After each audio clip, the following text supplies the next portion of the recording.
everyone, and welcome to today's recording.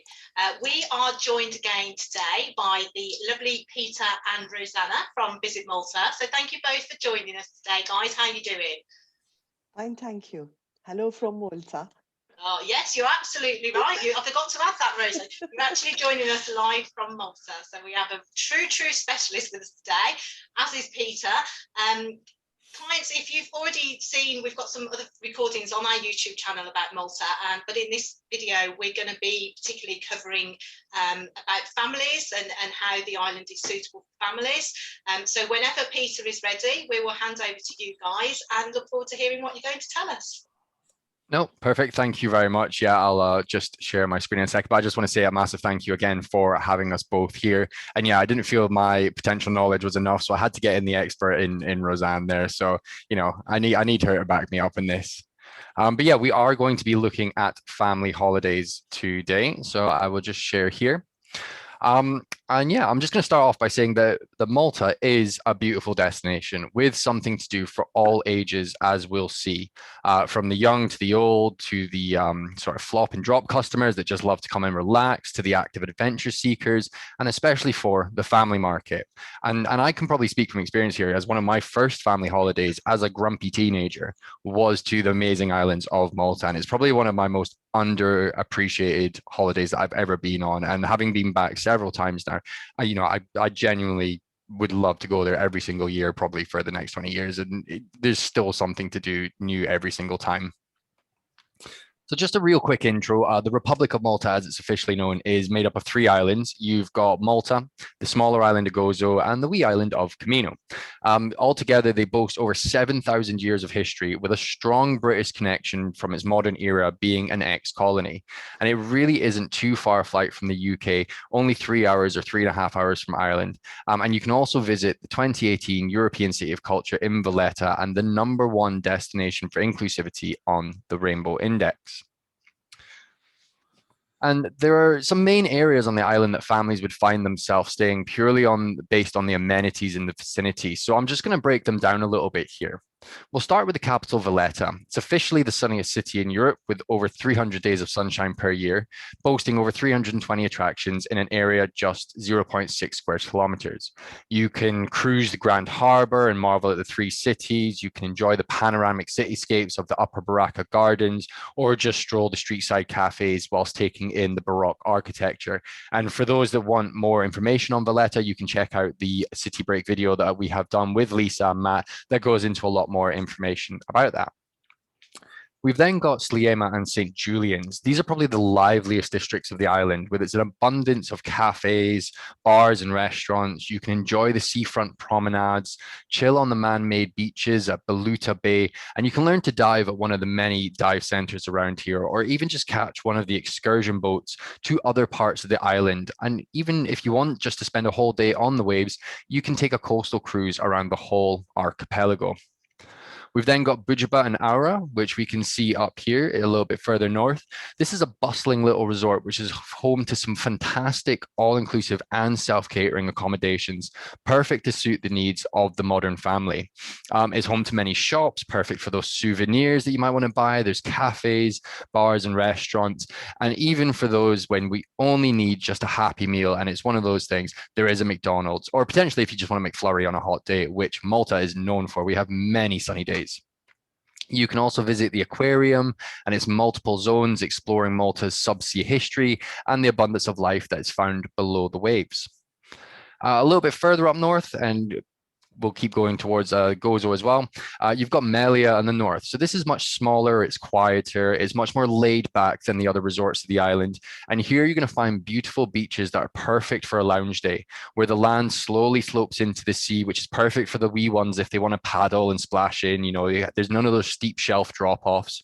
And you can enjoy the sleepy towns of somewhere like Melia to witness the kind of unique and traditional way of Maltese life. And for those that maybe really just want to get away from it all, you can actually stay on the island of Gozo. It's a 25-minute ferry over from the island of Malta, and Gozo is perfect for those that like the slower pace of life. You want to discover the history of the lush greenlands and the stunning beaches of the north of Gozo. So you can visit the temples at Hagar Quim, or you can relax on the beautiful Ramla Bay beach and take in the restorative powers of the Mediterranean sun. And maybe one of the top things about staying in Gozo is the accommodations that are here. You also find that you have the villas and the farmhouses products. So especially for those multi-generational holidays, when you want to go away as a whole family, or what we call a bubble holiday, you can really stay somewhere nice and secluded, nice and relaxed, and just cater for yourselves, which is a really, really fabulous way of staying. And I'll just invite Ro in here. Maybe, what's your kind of favorite area of the island, and where would you recommend to families to stay? So hello to everyone once again. Personally, I would prefer Melliha and North, and obviously Gozo for a family holiday.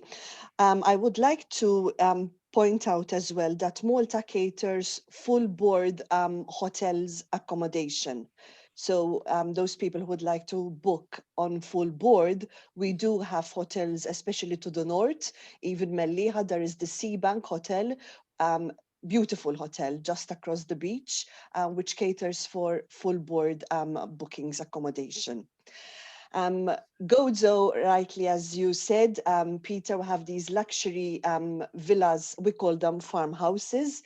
Mostly all of them have big swimming pools, so the family can just stay there from morning to evening, swimming and enjoying themselves. And obviously, this comes as well that if you need a chef to come over and cook for you, this is also available in Gozo. Fabulous. Thank you for that, Ro. And for those that are maybe interested in the Villa product, I will share with Matt and Lisa a list of maybe some of the top recommended ones. So if you do have any questions, be sure to reach out to them, because they will have a wide selection for you. So whilst potentially not known as your traditional beach break, Malta actually has some wonderful beaches to be found here. I mean, we've got this beautiful picture here, as you can see.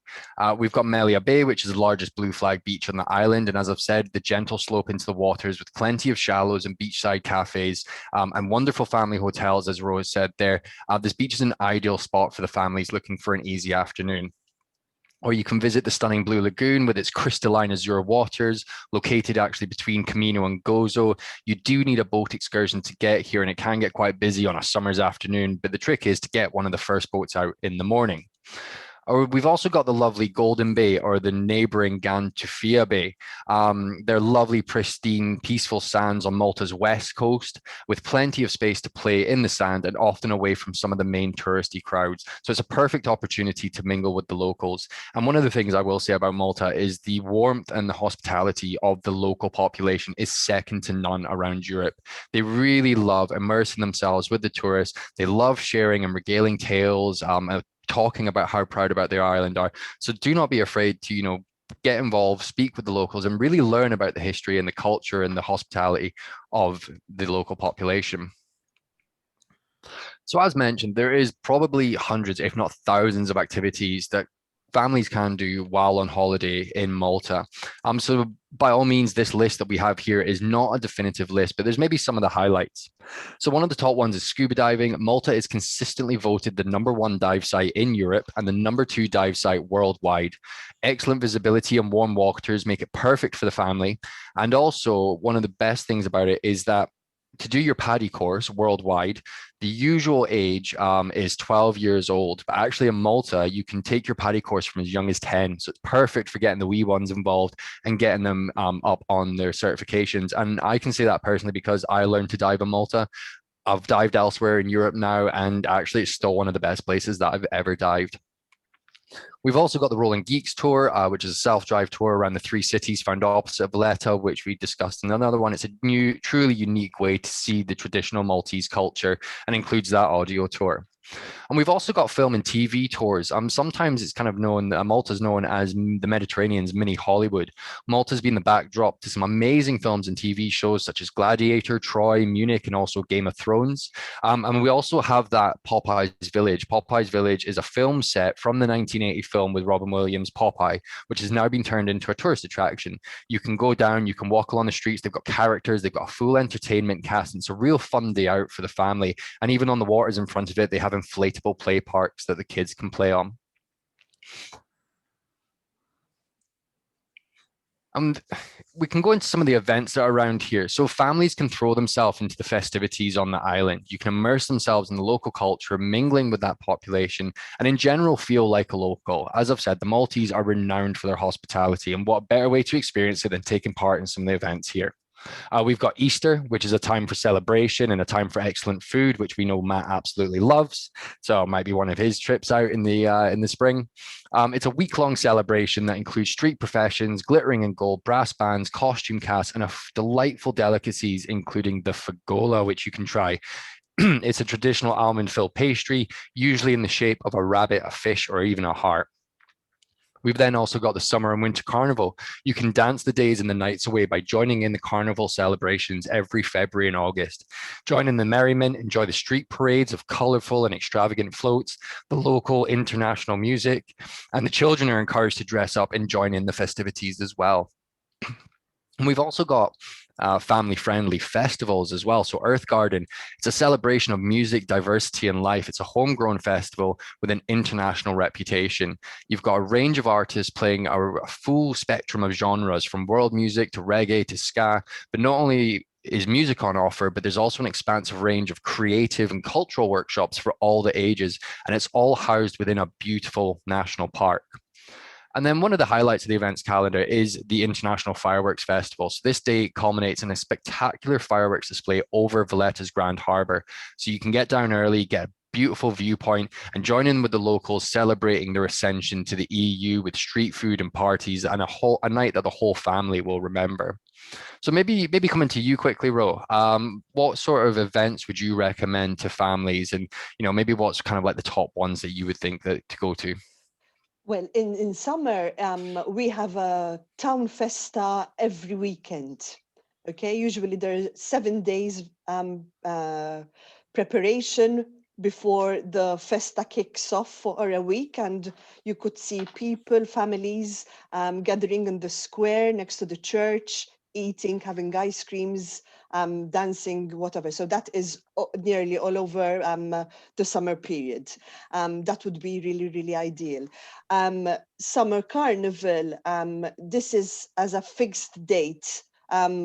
Usually you have to check the calendar of events because it does not happen the same days in the year. So we have to be careful when people are booking and would like to come for this summer carnival. I completely agree with you. I've been lucky enough to go to one of the festas, and it really is a unique occasion. It's kind of like the whole town gets together to celebrate a birthday, and there is fireworks and there's those street processions and music and food, and it's a really nice way to just immerse yourself in the local Maltese population. And just keep in mind that Malta has over 365 churches, nearly one church per birthday for all the year. So we love that fact, don't we? Always comes out. So as we've seen, there is plenty for all ages and all types of people while on a family holiday in the stunning Maltese archipelago. And that's not only in the summer, but all year round, including those Easter, October, and Christmas breaks. So I just want to finish off here with a short video that our wonderful marketing team put together about the family activities on the island.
Perfect. Well, thank you again for taking the time to listen and to give us your attention. And yeah, we'll hand back to Matt and Lisa and have a little talk about what they've learned. Thank you both. We should be the ones saying thank you. That was another brilliant presentation, insightful. I mean, I do love food, but I also love dancing shoes. So these street fiestas are me all over, kids or no kids, you know. I've got to get myself to one of those. I've got a couple of questions actually that I just wanted to put to you that sprang to mind. One of them being, how easy is it we have lots of clients that like to hire a car when they're away. So how easy is it to drive, and do you advise that? And the second one is, if customers would prefer to maybe just wake up one day and think, oh, I want to go to Gozo today, is it easy enough to have to pre-book that, or could they just turn up and get the ferry? Do you want to take this role, or? Yes. So the first question is about driving. I must admit it's not that easy. We have over 400,000 cars in this small island. Okay, so I do agree with Peter that public buses are very easy to get around on the island. So I would suggest more using public buses than driving a car. Brilliant. In contrast to this, though, as well, if customers did want to hire a car, because the pent-up areas around the resorts do get quite busy, but if customers wanted to get out away from those resorts and explore a little bit more, the good thing about Malta is we drive on the left-hand side of the road. So it's the same as the UK. So you don't have that, you know, Spanish or Portuguese kind of like right-hand side getting used to everything. It's the same as it is here. All the signs are in English. It's nice and easy to navigate if you wanted to get out and about and away. And the other question was about Gozo. You do not need to pre-book. You just get to Chirkowa, where the ferry crosses over to Gozo. There are ships coming and going nearly every 20 to 25 minutes. You can board the ship with the car if you are driving, or else just walk on as a passenger. Fees are €4.75 cents of a euro for passengers, and I believe cars are approximately €16, and you pay on your way down from Gozo to Malta. Okay, fantastic. So you pay on the way back. Yes. So you get on given your a little way back ticket. to the island. Yeah. Okay. Yeah. And the ferry do not stop. I mean, okay, there are some timings, especially during the night. Maybe there's a ferry 2:00, then the next one is at 3:00 in the morning or 3:45. But during the day, nearly every 35 minutes, 40 minutes, a ferry will take off from Malta and Gozo. Fantastic. Yeah, So- every single time I've gone to Gozo, we've literally just got there in the morning, gone on the ship, and been straight over, and it's been nice and easy. So yeah, there's absolutely no issues with it. And something nice. else I wanted to point out is Air Malta, our national airline, which for the time being, for the summer period, we have 10 flights weekly from London Heathrow Terminal 2. Brilliant. That's so great. Thank you so much. Lisa, have you got any questions? Yeah, can I just ask as well, whilst we're on the subject of the island of Gozo, because a lot of the accommodation over there, clients can obviously go and holiday on the island of Gozo, and I know that I've seen them, and I've sent clients before to the beautiful farmhouses. Probably to the UK market, we probably call them villas, yeah. But they are absolutely beautiful. A lot of them are, you know, very old, stone built, very in keeping with sort of Maltese kind of architecture. If we was to send a client over to Gozo and they were to stay in that type of accommodation, would you recommend that they do take a car over with them? Would they need the car to get around? Gozo is much better. I mean, it would be easier for them. Usually, most people go for jeeps in Gozo, okay, because it's fun and you can see, you know, it's not a closed car, but that would be easy for them to go around. Plus, in Gozo, we have 2 5-star hotels as well, plus the luxury farmhouses. We have the Kempinski Hotel and we have Tachench Hotel. They're both 5-star on the island, and a couple of 4 other 4-star hotels as well. 75% of the accommodation in Gozo is self-catering. So there you go. I mean, it's villas or apartments, luxury apartments. Lovely. And is there lots of restaurants on the island of Gozo as well? Yes. And another thing which is picking up right now in Gozo is we have this company called Gozo Picnic. which you can organize a picnic or a sunset tour to families and to couples. Okay, Wow, that sounds usually lovely. this takes place in a secret location, and this obviously she will prepare all lunches or dinners sitting down on comfortable cushions, but it will be done in a secret location of the island. It will be a surprise for the people who are booking the Gozo picnic. Wow, that sounds like a So cool. fantastic experience. Very Yes, unique. yes. Yeah. Lovely. And I also just have one other thing on the island of Camino. So do the ferries sort of run between Malta Camino, or is that just accessible by boat? It's done by a private boat. Now you can or leave Malta and book a day on a boat where you are served with food and drinks, and the boat will take you over to Comino. But that will be approximately, have about 150 people on the boat because it's quite a big boat. Then there are smaller boats that you can charter from Gozo over to Comino. It is only 4 minutes just crossing over from Gozo to Comino, and you can keep the boat for yourself because it's chartered by you. Okay, but probably it will turn up to be maybe more expensive. But there are also the service of drop-off boats. You just get the boat from Gozo, which will take you over to Comino, and then will pick you up maybe in 5 hours after that. You can explore the island and swim, snorkeling, whatever you want to do over in Comino. So Camino is the kind of place that you do for a day then, basically. And Yes. There is a hotel.